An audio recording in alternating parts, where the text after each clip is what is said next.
Je vais donc vous parler de Max Weber, non sans avoir remercié les organisateurs pour cette invitation et pour la chance de pouvoir dialoguer avec vous aujourd'hui. Alors Weber n'a pas parlé, ou quasiment de manière très marginale, des néoplatoniciens, et je vais faire porter mon exposé sur la question du monothéisme tel qu'il l'a principalement évoqué dans le judaïsme antique. Le judaïsme antique, donc c'est un des grands ouvrages de sociologie religieuse de Weber, qui a été publié pour la première fois en 1917 et qui a été ensuite reprise en 1920 dans les 3 volumes du recueil d'études de sociologie des religions de Weber. Autant dire que Weber a intégré sa réflexion sur le judaïsme antique dans la grande série d'études qu'il a réunies en fait autour d'un problème qui était celui de la genèse de la modernité économique capitaliste. Donc pour Weber, il y avait un lien entre sa réflexion sur le judaïsme antique et puis celle qu'il va développer au sujet du capitalisme moderne, non pas parce qu'il y aurait eu un capitalisme dans le judaïsme antique, il en est très peu question dans le judaïsme antique, mais parce qu'un lien s'établit entre la modernité capitaliste et l'époque ancienne du judaïsme, un lien auquel Weber donne le nom de désenchantement du monde. Alors, je voudrais, dans mon exposé, présenter d'abord dans un premier temps ce que Weber entend par désenchantement du monde. Et on pourrait dire que, en fait, Weber appelle désenchantement du monde le monothéisme. Pour lui, ça se confond complètement. Donc, je voudrais insister sur ce point qui est souvent un peu ignoré. Et dans un deuxième temps, je voudrais examiner la manière dont Weber a abordé la question du monothéisme en s'appuyant, pour une bonne part, sur un auteur qui a joué un rôle important dans l'étude des religions grecques à la fin du XIXe siècle en Allemagne. Je veux parler de Hermann Usener et de son ouvrage sur les noms des dieux, Götternamen. Cet ouvrage paru en 1896, que Weber cite à, disons, d'assez nombreuses reprises, non seulement dans le judaïsme antique, mais aussi dans son texte sur la sociologie des religions, dans Économie et société. Usener est une référence très importante dans la réflexion de Weber sur le monothéisme et la tripartition des noms de Dieu que dégage Usener a joué un rôle considérable dans la manière dont Weber a posé le problème. Donc ça sera ma deuxième partie, elle s'appelle « Les noms et les lieux du Dieu ». Je voudrais étudier l'impact qu'a eu l'usage de Usener dans la réflexion de Weber dans le judaïsme antique. Alors, je vais commencer, comme je vous le disais, par l'examen de la question du désenchantement du monde. Et ce terme dont Weber a eu la paternité, c'est un terme qui est complètement à l'opposé de l'usage qui en est fait aujourd'hui par la plupart des commentateurs, c'est-à-dire un usage qui le tire du côté du paradigme de la sécularisation. Chez Weber, loin d'être rattaché à l'idée de sécularisation et à l'idée d'une modernité désenchantée, le paradigme du désenchantement du monde est complètement lié à l'idée non pas d'une perte de la religion, mais à l'idée d'une entrée dans ce qui est la religion à proprement parler. Pour Weber, le processus de désenchantement du monde, en allemand Entzauberung der Welt, est un processus qui arrache, c'est le préfixe ent, qui arrache à quelque chose qui est la magie, mais arrache à la magie pour faire entrer de plein pied dans le religieux. Et en ce sens, le processus de désenchantement du monde est un processus qui arrache à la magie, mais pour faire entrer dans le lieu d'une foi qui est au contraire vécue comme une foi absolument radicale. Donc pour Weber, la figure, une des premières figures que Weber associe avec cette idée de désenchantement du monde, c'est la figure de Job qui continue de croire en Dieu alors même qu'il a tout perdu, alors même qu'il ne peut plus non seulement influencer le sort que Dieu lui a réservé, mais pas même le comprendre. Alors, pour Weber, la notion de désenchantement du monde est une notion qui a eu un destin un tout petit peu paradoxal, puisque Weber l'a vraiment forgé à partir de son travail sur le judaïsme antique, donc je vous disais qui correspond à 1917, et en même temps, la notion ne figure pas encore dans le judaïsme antique. Elle apparaît tardivement dans l'œuvre de Weber, elle apparaît en fait dans les ajouts que fait Weber à la deuxième édition de l'éthique protestante en 1920.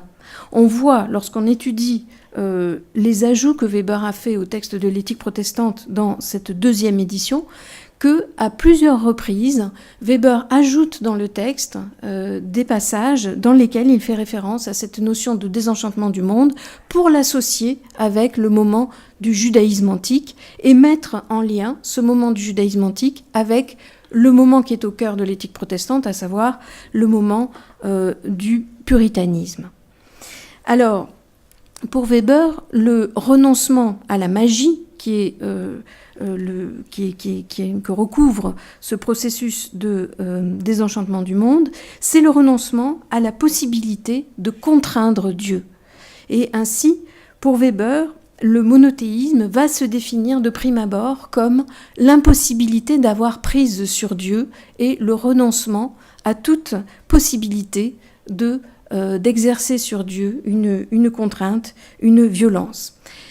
Cette idée, pour Weber, donc, elle est mise en relation avec l'idée de reconnaissance d'une transcendance qui se donne comme totale et qui implique, je vous le disais, non seulement le renoncement à la possibilité d'un acte de contrainte, mais aussi le renoncement à, parfois, la possibilité d'une compréhension et l'acceptation de ce qui va être donc éventuellement l'incompréhensible, comme par exemple dans le sacrifice d'Isaac. Alors, cette idée, chez Weber, l'idée du processus de désenchantement du monde, donc que Weber ancre dans le judaïsme ancien, elle présuppose que Weber établit une antithèse entre monothéisme et rite. Et ça, c'est vraiment ce qui fait toute l'originalité des thèses de Weber dans le judaïsme antique, c'est-à-dire que Weber dissocie complètement sa réflexion sur la religion juive ancienne de toute sociologie des rites. Pour lui, les rites, en fait, sont totalement secondaires dans son étude de sociologie religieuse du judaïsme ancien. Alors, en cela, il prend ses distances avec beaucoup d'autres auteurs de son époque dans les sciences religieuses allemandes du début du XXe siècle. Les commandements de Dieu, qui sont énoncés, sont des commandements qui, pour Weber, sont avant tout éthiques, et le judaïsme ancien se situe pleinement dans l'ordre de ce qui est pour Weber un ordre de l'éthique, et une éthique dont le véhicule peut être en particulier la prophétie. Donc Weber, en fait, opère une dissociation entre monothéisme et ritualisme, et il opère une dissociation entre judaïsme et ritualisme. Son but, dans sa description de cette dissociation, c'est de décrire une ouverture de ce qui était pour lui un système clos de cause et d'effet. Et ce système clos, qui était celui de la magie, une magie qui enfermait la causalité universelle du monde dans une sorte de clôture, eh bien, il va exploser donc avec ce processus de désenchantement du monde. Et par là, on va aussi, et ça c'est un corrélat très important que Weber développe beaucoup dans le judaïsme antique, on va accéder à une ouverture du temps historique qui va se dégager donc du temps cyclique du mythe. Alors, pour Weber, le passage au monothéisme implique ainsi un changement très profond dans le mode de rapport au divin, un mode de rapport dans lequel donc la contrainte devient, comme je vous le disais, écartée. Alors, le processus de désenchantement du monde, Weber ne le décrit pas comme quelque chose qui serait une évolution linéaire, quelque chose qui s'opérerait à partir du judaïsme et qui ensuite se poursuivrait dans le christianisme. Pour Weber, il y a un moment de désenchantement du monde dans le judaïsme ancien, mais ensuite l'entrée dans le christianisme va opérer un recul par rapport au désenchantement du monde. disons que tous les siècles du christianisme qui vont jusqu'à l'émergence des courants puritains, pour Weber, sont une rechute en deçà du désenchantement du monde, une rechute dans ce que Weber n'hésite pas à appeler parfois une forme de polythéisme. Pour lui, le désenchantement du monde va connaître un deuxième grand moment, c'est le moment du puritanisme, un moment donc avec lequel il n'y a pas de lien historique direct, mais qui va ressurgir, en fait, faire ressurgir le processus de désenchantement du monde au terme d'une longue période dans laquelle le désenchantement du monde avait donc été mis en suspens, en quelque sorte. Et cette période ne recommence pas avec la Réforme. Pour Weber, le luthéranisme et les débuts du christianisme réformé sont parfaitement intégrés dans ce moment chrétien qu'il associe donc aussi à la période pré-réformée. Pour Weber,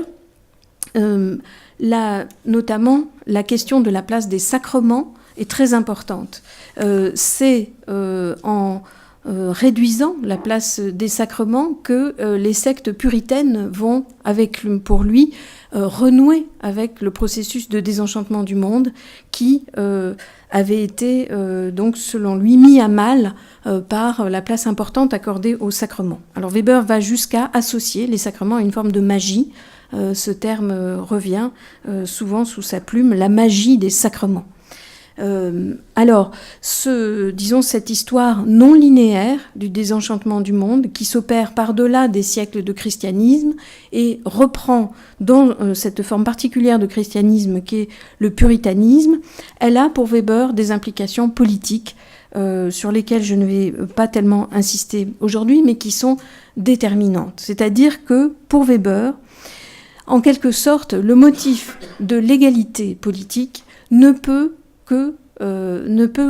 s'ancrer que dans le principe d'une transcendance absolue de Dieu qui ne devient, le pendant de l'égalité des hommes qu'à partir du moment où il les surplombe tous.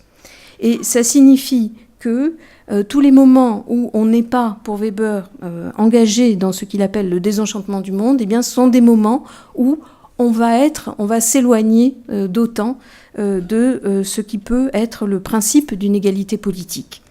Alors, dans le judaïsme antique, bien sûr, le motif du peuple élu semble aller à l'encontre d'une égalité, mais Weber insiste sur le fait que l'élection du peuple élu est un fait arbitraire. Elle ne découle pas de ce qui serait une supériorité intrinsèque du peuple qui a été élu, mais elle est le fait de la contingence et de l'arbitraire du choix divin.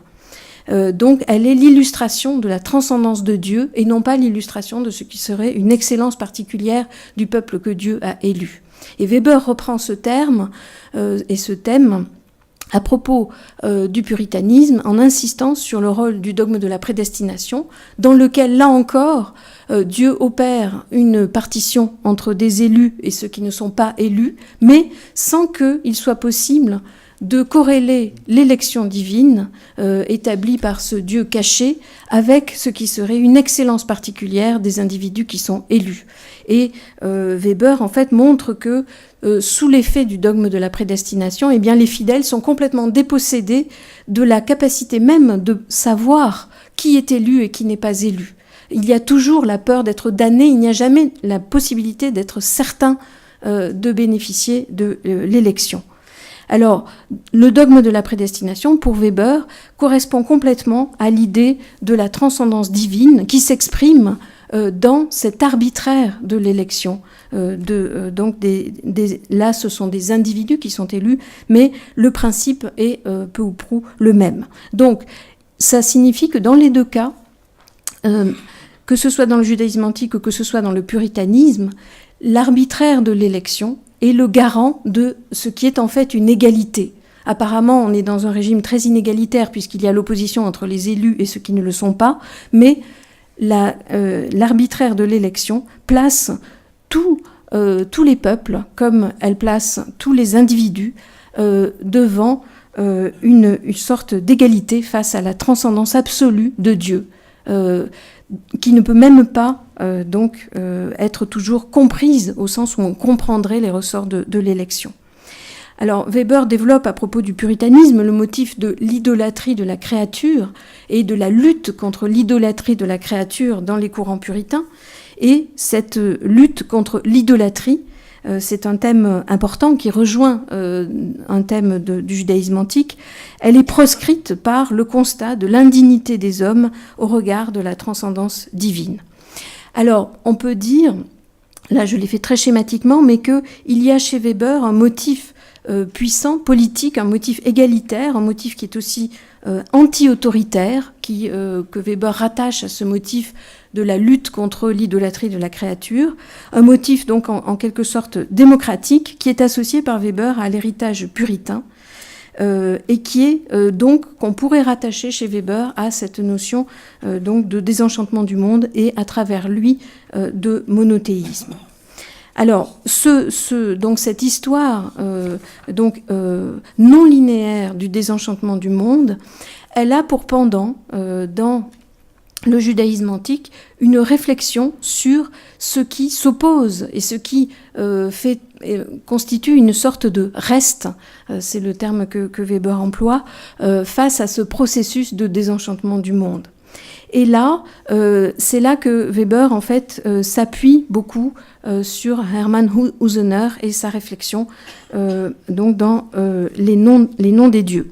Alors, Usener n'était pas un contemporain de Weber au sens où il était d'une génération beaucoup plus ancienne que Weber, puisque Usener était né en 1834 et il est mort en 1905, mais l'apparition tardive des noms des dieux en 1896 en a fait un quasi-contemporain de Weber de ce point de vue-là.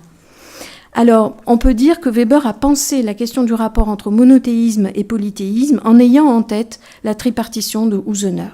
Alors, cette tripartition, il n'y a pas ici de tableau, donc je ne peux pas la dessiner sur un tableau, mais on peut dire que, je vous la résume très brièvement, cette tripartition, elle se présente sous la forme donc de 3 moments que Usener pense sur un mode relativement évolutionniste, mais que Weber va débarrasser de son volet évolutionniste, on peut le dire. Ces 3 moments, ce sont d'une part le moment des dieux de l'instant, Augenblicksgötter, donc des dieux qui sont vénérés dans quelque chose comme un événement, dans la contingence d'un événement qui va être relativement ponctuel et qui va faire qu'on va donner un nom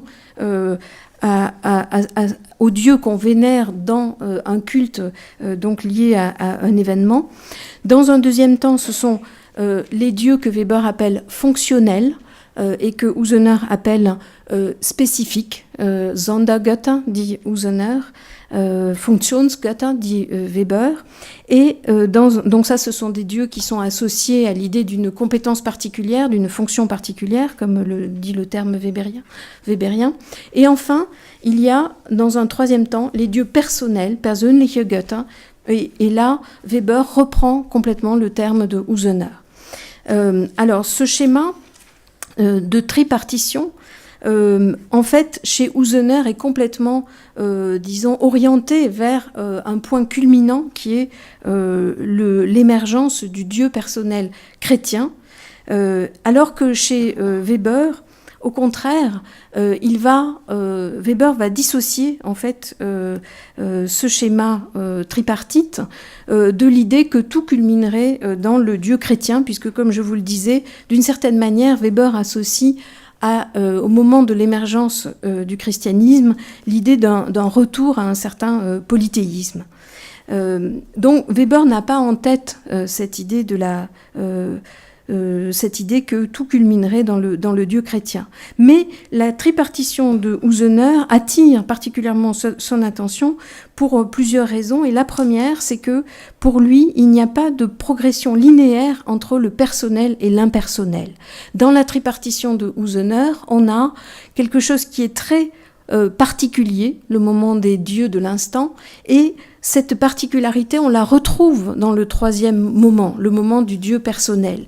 Et le moment médian, le moment est un moment de relative généralité, de relative abstraction de la fonction.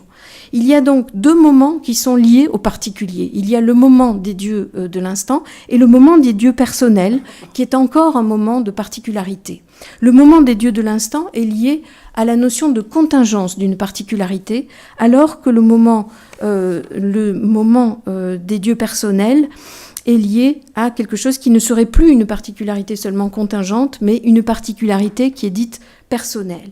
Alors que signifie cette notion de personnalité ? Eh bien, elle va dans le sens d'une anthropomorphisation. Donc chez Usener, le dieu personnel, c'est un dieu qui va prendre une forme humaine, et cette anthropomorphisation est davantage ce qui définit ce Dieu personnel que ce qui serait une délimitation de compétences, puisque ce moment de la délimitation des compétences, Usener l'associe plutôt au Dieu, donc au Dieu spécifique, au Dieu fonctionnel.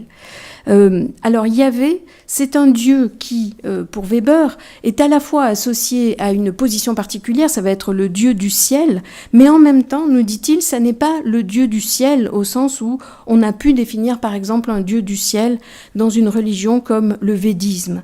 Il dit que la place particulière de Yahvé n'est pas la même que celle des dieux suprêmes d'un panthéon. Et là, il s'appuie complètement sur la réflexion de Usener, qui montrait que certains dieux, dans certaines religions, peuvent être à la fois le dieu suprême du panthéon et en même temps devenir complètement marginaux parce qu'ils sont finalement coupés des attentes des fidèles. Et Weber reprend complètement cette idée qu'il y a à la fois des dieux qui sont les plus grands dans le Panthéon, ceux qui ont le pouvoir suprême, et qu'en même temps ils sont complètement dépossédés de toute puissance et de toute efficience, parce qu'ils sont complètement coupés du culte et des besoins des fidèles. Alors Weber, cette idée-là l'intéresse beaucoup, il la reprend et il l'illustre en fait à propos de l'exemple du védisme, en disant que dans le védisme, des dieux comme Indra et Varuna ne survivaient plus que, je le cite, par la grâce de quelques érudits versés dans les Védas. Donc là, on a affaire à des dieux suprêmes qui sont des dieux pour les érudits et qui sont finalement complètement marginaux. Alors comment, c'est le problème finalement, c'est la manière dont Weber finit par poser le problème, comment définir un dieu suprême, un dieu un, qui ne soit pas renvoyé à un sommet inaccessible et ne soit pas complètement extérieur à la vie des fidèles.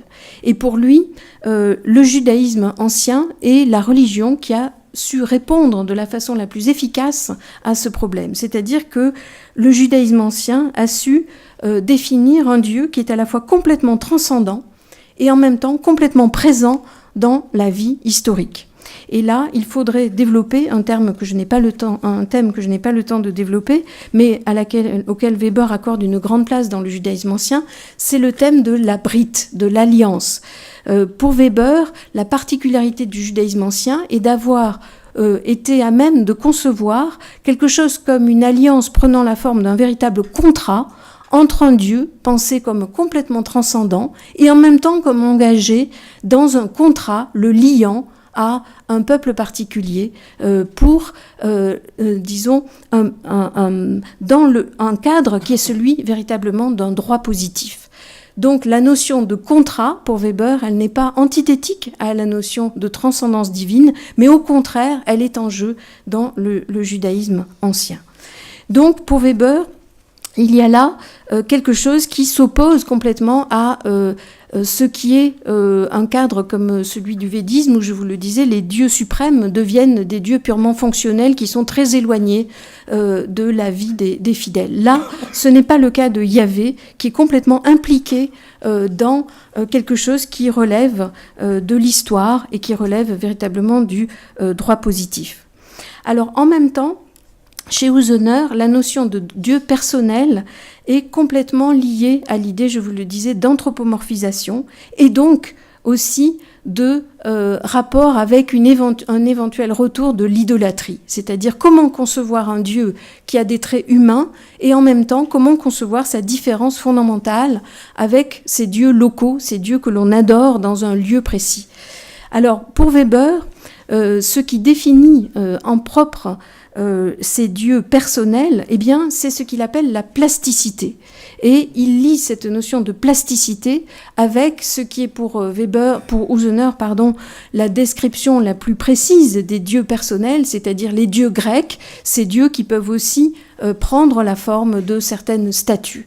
Et Weber oppose la plasticité de ces dieux grecs et de ces statues de dieux grecs à ce qui serait quelque chose de beaucoup moins plastique dans la religion romaine.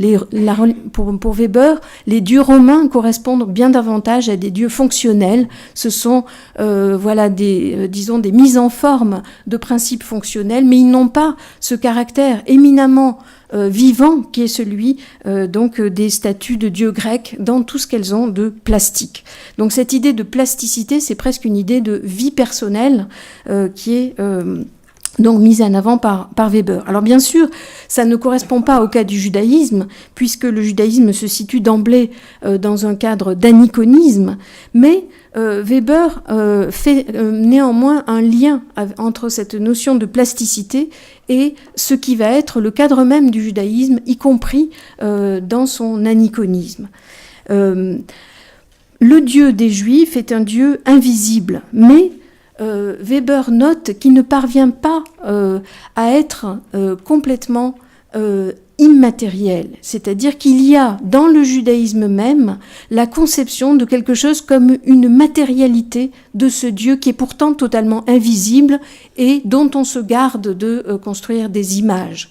Donc, qu'est-ce que c'est que ce mode où Weber nous dit que ce Dieu arrive à une forme de matérialité indistincte et pourtant effective. Alors, ce thème-là, Weber l'aborde notamment dans un texte où il évoque un objet présent donc dans le judaïsme ancien, à savoir l'arche de Yahvé. Un objet qui, nous dit-il, est tout à fait paradoxal, puisque cette arche de Yahvé, donc c'était un petit coffret qui était emporté par les armées lorsqu'elles allaient sur le champ de bataille. Elles emportaient en fait l'arche de Yahvé dans des moments de guerre et des moments où le soutien du Dieu était réclamé dans l'ici-bas pour une raison très précise et très historique. Et nous dit Weber, on était dans une situation dans laquelle, je vais vous lire le passage dans lequel il décrit cet usage de l'arche. En fait, cet objet était à la fois vide et en même temps, d'une certaine manière, il contenait le Dieu, mais un Dieu qui n'était pas matériel, puisque si on ouvrait l'arche, elle était totalement vide, mais en même temps, le Dieu était là, dans l'arche, dans le vide de l'arche. Cette contradiction-là, elle intéresse beaucoup Weber. Il nous dit... à l'époque des Philistins, d'après la tradition de Samuel, on transportait dans les camps de l'armée l'autel portatif utilisé au front, l'arche de Yahvé, et on prononçait rituellement devant lui une prière conservée dans la tradition des prêtres. On demandait à Dieu de se lever de l'arche, regardée comme son abri ou comme son trône, et de marcher à la tête de l'armée. Après le combat, de la même façon, on le priait d'y retourner. Voilà. Alors Weber développe sur ce point. Alors cette idée donc de ce Dieu transportable et immatériel, mais en même temps qui peut avoir un rapport avec un objet matériel, eh bien ça attire beaucoup son attention. C'est-à-dire que Weber ne pose pas simplement la question, et il la pose aussi, la question du rapport avec un culte dans un temple, puisqu'il y a aussi dans le judaïsme des temples, mais Weber pose la question de ces temples portatifs, en quelque sorte, qui continuent d'associer une forme de matérialité avec un Dieu qui est pourtant pensé comme immatériel et invisible. Alors il est intéressant de voir que Weber, en fait, a tiré ces considérations sur l'arche en temps de guerre d'un ouvrage qui était paru en 1901, un ouvrage de Friedrich Schwally qui s'appelait Semitische Kriegsaltertümer, c'est-à-dire les antiquités guerrières sémitiques, avec pour sous-titre « La guerre sainte dans l'ancien Israël ». Il est intéressant de voir que dans le texte donc, dont Weber avait tiré cette description du transport de l'arche de Yahvé, eh bien, il y avait un rapport qui était fait avec la guerre. C'est-à-dire que la guerre est par excellence un moment où il y a un lien avec la matérialisation de ce Dieu immatériel. La guerre a tendance à produire des rites, se situer dans quelque chose qui va du côté d'une ritualisation. C'est sur ce point que Chevali mettait l'accent, et Weber donc a été très intéressé par cette description. Mais au-delà de ces dimensions de matérialité auxquelles Weber a pu être très attentif, il évoque aussi dans le judaïsme antique un thème qui est celui de la kabod de Dieu, c'est-à-dire de la magnificence de Dieu, et du fait que donc dans le judaïsme ancien, une équivalence s'établit, nous dit Weber, entre le nom de Dieu, le visage de Dieu, le mot, l'esprit de Dieu et le souffle de Dieu. Donc tous ces éléments sont différentes expressions de cette kabod de Dieu, de cette magnificence de Dieu. Weber relève dans des textes un passage qui nous dit que le nom de Yahvé habite à Jérusalem. Et il souligne ce terme, il habite à Jérusalem, on lui construit une maison.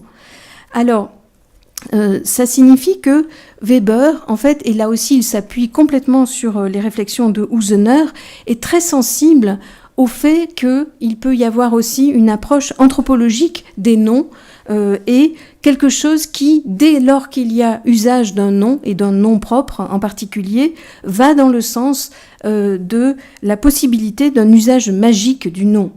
Husener insiste beaucoup sur ce point, notamment en affirmant, page 331 des Götternamen, que dès lors qu'on nomme Dieu et qu'on lui donne un nom propre, eh bien, on est déjà dans quelque chose qui peut, nous dit-il, déclencher quelque chose comme un flot qui va vers l'idolâtrie à travers l'usage du nom. Alors, ça, c'est quelque chose auquel Weber a été très sensible, c'est-à-dire que même au-delà du thème de la matérialité, dont Husener ne faisait pas tellement mention, mais que Weber, installe dans sa réflexion sur le judaïsme ancien, au-delà de la matérialité, il y a quelque chose qui, dans l'usage même du langage, va vers l'idolâtrie. Et en tout cas vers une dimension magique qui semble comme,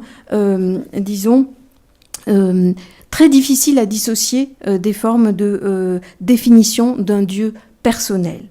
Alors, je conclurai en disant simplement que donc cette réflexion de Weber sur le rapport entre monothéisme d'un côté, transcendance et immatérialisation du Dieu, et d'un autre côté entre ce qui reste de local dans le Dieu et ce qui reste aussi de nommé, donc dans le rapport au Dieu, eh bien ça peut impliquer bien évidemment des conséquences politiques. C'est-à-dire que pour Weber, il y aurait en quelque sorte un paradigme du monothéisme pur qui serait aussi celui d'un égalitarisme absolu, mais il a ses limites, et des limites dont il tend à suggérer, à travers les références nombreuses qu'il fait à Husener, que ces limites ne sont pas simplement historiquement contingentes, mais qu'elles sont aussi structurelles. Merci beaucoup.